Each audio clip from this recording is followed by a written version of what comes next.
और सिखों पे तो बड़ी ही मेहनत की है। ऐसे ही मुसलमानों की बात, मुसलमानों से कहा गया था कि क़ियामा नाम की एक बहुत बड़ी क्रांति की व्यवस्था की गई। जब क़ियामा आएगा तब आपके हाथ बोलेंगे और आपके खिलाफ शहादत देंगे, साफ कहा गया। वो कहाँ गया? ईसा ने कहा है, बहुत कमाल की बात है, दाउ शैल्ट नॉट हैव अडल्ट्रस आइज। बताइए कितनी बड़ी बात। और मुझे दिखा दीजिए इन लोगों में से किसकी आंख साफ और शुद्ध और निर्मल है, मिलेंगे नहीं। वजह ये, उसमें किसी को दोष देने की बात है, वजह ये है कि वो शक्ति अंदर नहीं है। जब वो शक्ति अंदर आ जाती तो आदमी निर्भय होकर के, निर्भय या निर्गुण गाता है। चारों तरफ से इस देश में आप देखिए तो न जाने कितनों ने कितना महत्वपूर्ण कार्य किया है। हम लोगों को इन विदेशियों से ये आजकल की जो इनके रवैये हैं उसके साथ नहीं चलना चाहिए, और न ही इनकी जो बड़ी भारी प्रगति हो गई है उसके साथ भी दौड़ना नहीं चाहिए, क्योंकि जाकर देखिए इनका क्या हाल है। असल में हमें अपनी स्पिरिचुअल, जिसको कहना चाहिए कि आध्यात्मिक प्रगति करनी चाहिए, उसमें हम लोग बहुत पा सकते हैं और सारी दुनिया आपके चरणों में आएगी कल अगर आपने अपनी आध्यात्मिक उन्नति प्राप्त कर ली। पर हम ये जानते नहीं है ना कि हमारे अंदर ये कितना बड़ा स्रोत बह रहा है। अब आपसे बताएं, आप लोग इतने आए हैं, मैं जानती हूँ आप सब आज पार हो जाएंगे, कोई शंका नहीं। पर अगर इससे अगर 8वां हिस्सा भी लोग हों परदेश में तो मेरे हाथ पैर टूट जाते हैं। पर एक बार जूझने के बाद, पार होने के बाद वो ऐसे खड़े हो जाते हैं कि मेरी समझ में नहीं आता। और हिंदुस्तानियों को तो ऐसा है कि चलो आज माता जी का भाषण सुना, कल वहाँ चल के भाषण सुन लेंगे, फिर तीसरे का भाषण सुन लेंगे, फिर कहीं आरती करने चले जाएंगे। कोई गहराई नहीं।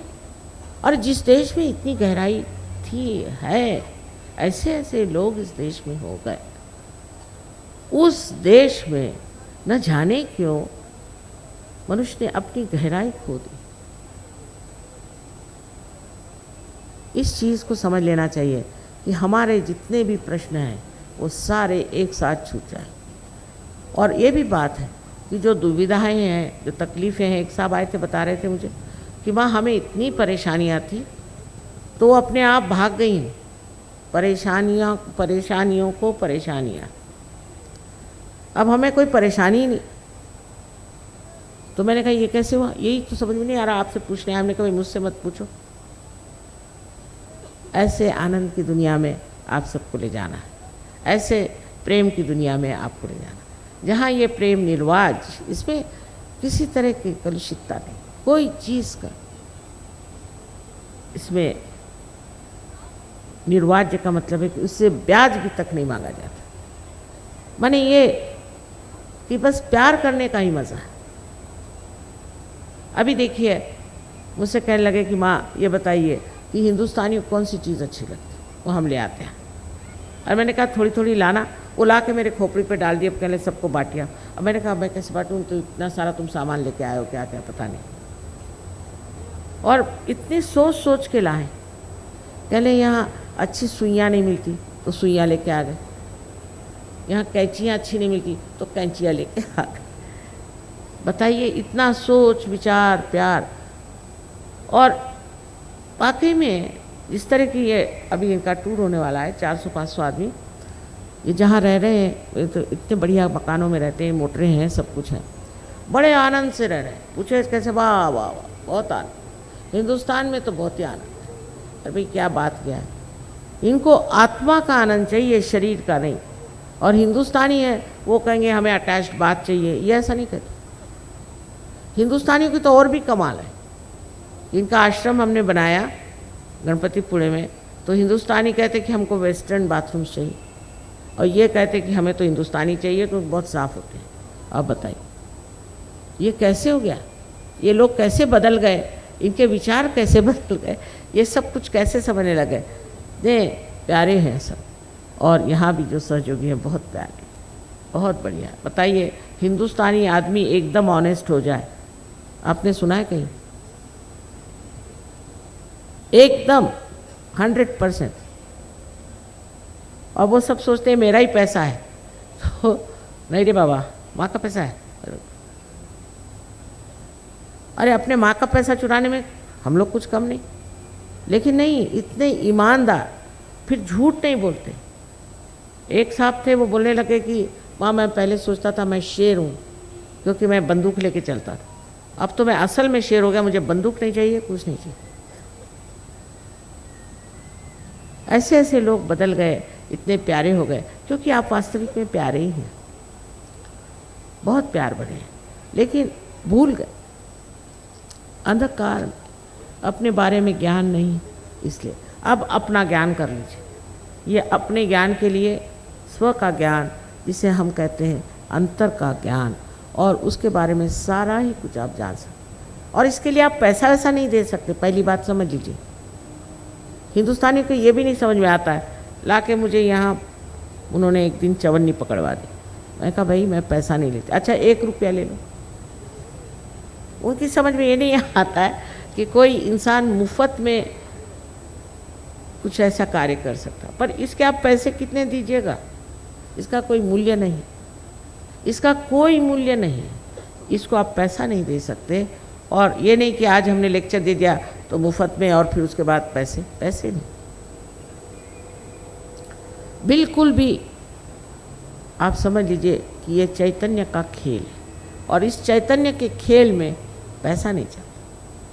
और जो आदमी भगवान के नाम पे आपसे पैसे मांगता है, सोचे कि इससे चोर कोई और नहीं हो सकता, उसको भगवान का भी भय नहीं।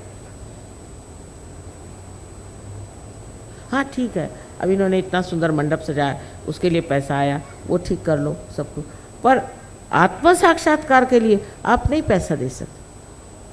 ये क्या चीज़ है पैसा? लेकिन लक्ष्मी जी की कृपा हो जाती है बहुतों को।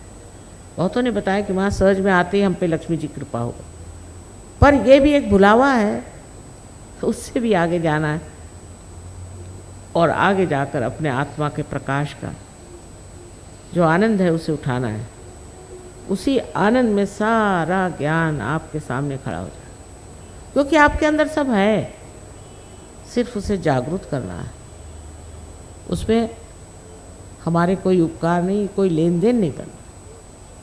यह आपका अधिकार जिसको हम दे रहे हैं, यह आप ही का अधिकार है, और इसे आप प्राप्त करें। इसके लिए कोई उपकार मानने की ज़रूरत नहीं, किंतु अपने को ज़रूर समझें कि हमने ये चीज़ पाई, इतनी वस्तु अमोलिक दी मेरे सतगुरु। मैं तो गुरु भी नहीं, मैं तो माँ ही हूँ, और मैंने दी भी नहीं।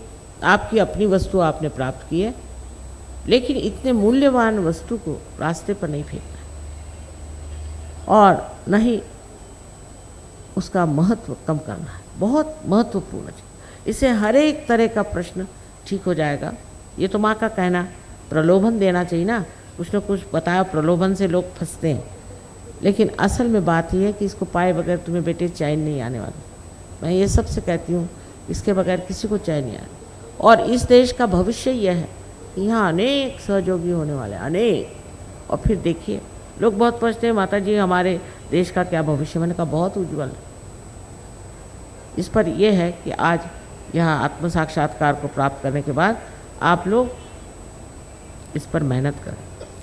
कभी कभी कनेक्शन लूज़ हो जाते हैं तो वो ठीक करें, उसके लिए यहाँ सेंटर्स हैं। और दूसरी बात आप समझ लीजिए कि ये एक सामूहिक व्यवस्था है, एक यह सामूहिक व्यवस्था, ये कोई ऐसी चीज़ नहीं कि आप अपने घर में या बैठे हुए सहयोग करें, वो भी करना है, लेकिन सबके साथ मिलना है। जैसे कि एक नाखून कट जाए तो वो तो नहीं बढ़ता। अगर आप इस संगठित सामूहिक चेतना से चेतित इस एकमेव शरीर के अंग प्रत्यंग बन जाए तो फिर कोई सवाल ही नहीं उठता। और आप हैरान हो कि जिस तरह से लोग आपकी मदद करें। यहाँ किसी को कुछ बीमारी होगी तो जर्मनी से वो दौड़े आ रहे हैं। किसी को भी खबर कर दीजिए, भाई देखो ये बात, हाँ साहब वो वहाँ पे बैठे हैं, उनको खबर करिए माँ, वो जानते हैं, वो आ जाएंगे। सब्सक्राइब कीजिए कुंडलनी जागरण को और प्रेस कीजिए बेल आइकन को, जिससे कि आपको मिल सके हमारी लेटेस्ट वीडियो सबसे पहले।